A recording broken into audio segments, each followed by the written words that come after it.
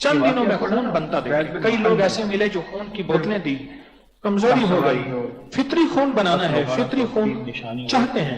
میں نے ان سے کہا یہ کر. پھر میرے آقا نے جب اس کا نام زید الخیر رکھا, جن کا پیٹ بڑھا ہوا ہے اور جن کو کولیسٹرول خون بہت گاڑھا ہے, یوریا بہت ہے, یورک ایسڈ بہت ہے, تو میں نے کہا بھائی تصویر وہ انجیر استعمال تو یہ نہیں چاہیے.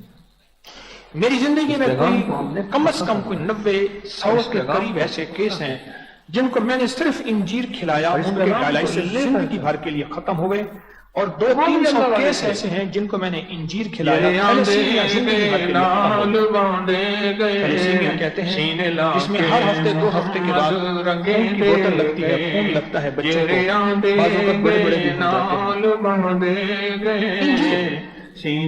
گرمی ہے تو بھگو کے کھائیں, تازہ کھائیں, ایسے بھی کھائیں, انجیر کھائیں جو بھی آتے اور انجیر زندگی کی راحت ہے, زندگی کی ایک جان ہے. انجیر کے محمد رنگے دے ٹونک ہے, جوڑوں کے لیے, پٹھوں کے لیے, اعصاب کے لیے, معدے کے لیے, جسم کو طاقتور کرنے کے لیے, یہ راستہ وہ ہے جسمانی اعضاء کو مضبوط کرنے کے لیے.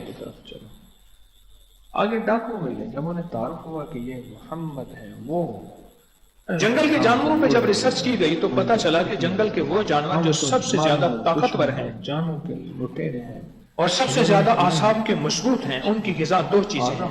بہت عرفہ, وہ انجیر گرا ہوا, وہ زیتون گرا پڑا ان کے درختوں کے نیچے کھاتے ہیں, زیتون کے پتے کھاتے ہیں, زیتون کا پھل کھاتے ہیں, انجیر کے پتے کھاتے ہیں, انجیر کا پھل کھاتے ہیں. دنیا کے مضبوط ترین اگر کوئی جانور ہیں وہ درندے ہیں یا کوئی جانور ہیں, ان کی غذا میں تحقیق کے بعد 2 چیزیں ملی ہیں. جیریان دے گئے, نال باندھ گئے, ایسے نہیں ہیں, محمد رنگے یہ خود غذا ہے. اور جو نباتات کی سائنس ہے, نباتات کی سائنس وہ کہتی ہے کہ یہ شہتوت کی ایک قسم ہے, انجیر شہتوت کی قوم میں سے ہے. مجھے چلتے شہتوت کی قوم میں سے منافق ہے, اور اس کے اندر بہت قوت اور طاقت بھی ہے, جس انجیر کے پوری دنیا میں ٹونک ملتے ہیں. منافق کے پاس آ سکتے ہیں, مومن کے پاس نہیں ہو اردو ڈائجسٹ نے ایک مضمون چھپا تھا اور ایک صاحب نے اس کی تصدیق بھی کی جو اس میں شامل تھے.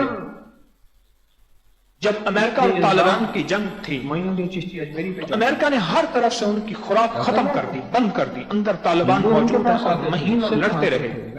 جب امریکہ ناکام ہوا, پتہ چلا کہ کیا کھاتے تھے, پتہ چلا شہتوت کھاتے تھے. اس نے کہا پھر یہاں شہتوت کے درخت کی جڑیں اکھاڑ. وہ شہتوت کھاتے تھے, مہینوں زندہ رہے, کچھ بھی نہیں ہوا.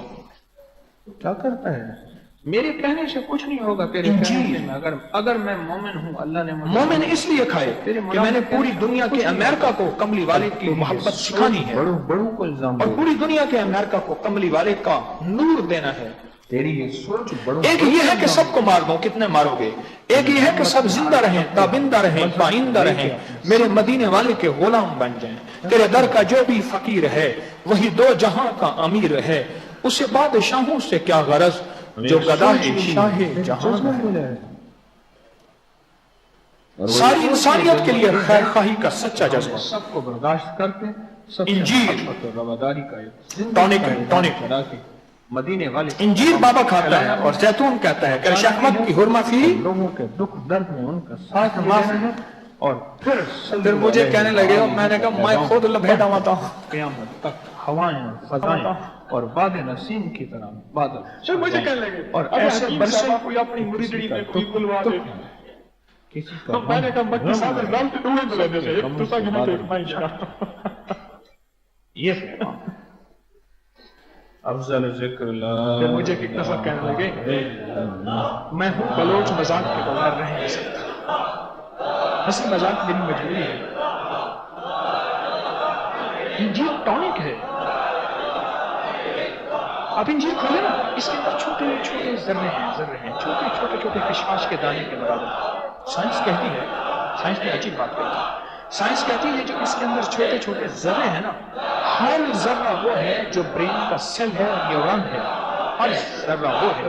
اور دماغ کو جب جو چیز طاقت دیتی ہے, جس چیز کا دماغ کا علاج ہو گیا, سمجھنے پورے جسم کا علاج. یہ آیورویدک سائنس جو ہے نا, کسی یونانی سائنس میں نہیں, ہندی سائنس کہتی ہے آیورویدک. سنسکرت کے ہندو جوگیوں کی جو طب ہے, جو گیان ہے, اور بڑا کامیاب علاج ہے. آیورویدک سائنس کی ایک تھیوری ہے کہ دماغ کا علاج کرو، اور ہماری میڈیکل سائنس کی بھی تھیوری ہے دماغ کا علاج کرو، اس کو سن کرو، اس کو سناؤ. جتنی بھی دوائیں ہوتی ہیں اس میں سن کرنے کی دوائیں ضرور ہوتی ہیں. اس کو سناؤ، اس کی ورکنگ کم ہو، اس سوچے کم، بولے کم، دیکھے کم، کرے کم. جب اس کو سکون دو گے نا پورا جسم کو سکون ہو جائے. یہ میں آپ کو سائنس کی تھیوری بتاؤں. وہ سب کچھ جو آپ آرٹیفیشل مصنوعی گولیوں میں چاہتے ہیں، وہ سب کچھ جو آپ عام زندگی کی دواؤں میں چاہتے ہیں اور مہنگے علاجوں میں چاہتے ہیں، اور جن کے مابعد اثرات یہ ہیں کہ کتنے بے شمار لوگ نشے میں لگ گئے ان گولیوں کی وجہ سے، وہ سب کچھ انجیر میں موجود ہے. اور ایسا موجود ہے کہ اس کے کوئی مابعد اثرات نہیں ہیں، سائیڈ افیکٹس نہیں ہیں. میں نے آپ کو عرض کیا نا کتنے تھیلیسیمیا کے مریض، میں نے کہا انجیر کھلائیں، کھائیں. انجیر نہیں کھا سکتا بچہ، میں نے کہا انجیر کا شیک پلائیں، اسے دودھ میں ڈالیں، ٹکڑے ٹکڑے کریں، چھوٹا سا کپ خوب شیک کریں، شیک کر کے اسے کوئی مشروب ڈالیں، خوبصورت کا بہترین فلیورس، کچھ خوشبو ٹائپ کو چیز یہ ڈال کے اس کو پلائیں. کسی طرح انجیر اندر جائے، چبائے یا بن جائے، انجیر جائے. عجیب صحت اور زندگی ہے. میرے حبیب کملی والے صلی اللہ علیہ وسلم نے انجیر کو پسند فرمایا، انجیر کو بطور علاج تجویز فرمایا. انجیر کا ہماری زندگی کے ساتھ کیا تعلق ہے؟ انجیر کا ہماری صحت کے ساتھ کیا تعلق ہے؟ جوڑوں کے مریض، کمر اور ڈسک کے مریض، گردے جن کے ختم ہو گئے ہیں، اور یوریا، کریٹینن اور اس قسم کی چیزیں، کولیسٹرول بڑھ گیا ہے، بس انجیر کھاتے ہیں.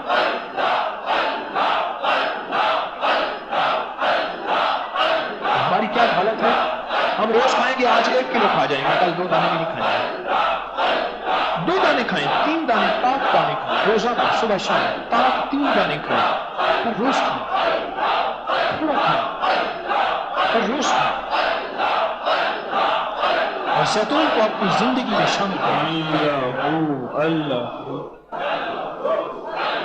اب تک ہماری زندگی میں اب سے پہلے کانوں کے اندر تیل ڈالتے تھے بڑے بڑے، آپ کو کبھی یاد ہے؟ دیسی گھی ڈالتے تھے. اس سے پہلے سائنس نے کہا کہ کان میں کوئی چیز آئل نہ ڈالیں. اب سائنس کی اس دن مجھے اپنا ریسرچ دکھا رہا تھا، اگلی ریسرچ کہ اس وقت پوری دنیا میں ہمیں شور کی وجہ سے، آلودگی کی وجہ سے، کیمیکل کی وجہ سے، فضاؤں میں جو آلودگی ہے اس کی وجہ سے، اور ہماری غذاؤں کی وجہ سے ہمارے کان کی جو رکس ہے، میل ہے، جو کان کی گریز ہے، جسے میں دیسی زبان میں کہوں، وہ ختم ہو رہی ہے، کم ہو رہی ہے. اور خاص طور پہ ایک خطرناک چیز اس کو ختم کر رہی ہے، وہ ہے موبائل اور موبائل کی لہر. بہراپن بڑھ رہا ہے ایک اس کی وجہ سے، عدم برداشت بڑھ رہی ہے اس کی وجہ سے، اس رکس کی ختم ہونے کی وجہ سے، وہ اندر جو گریز تھی کان کے اندر، دماغ کی کمزوری، نظر اینک لگ رہی ہے اس موبائل کی وجہ سے، اور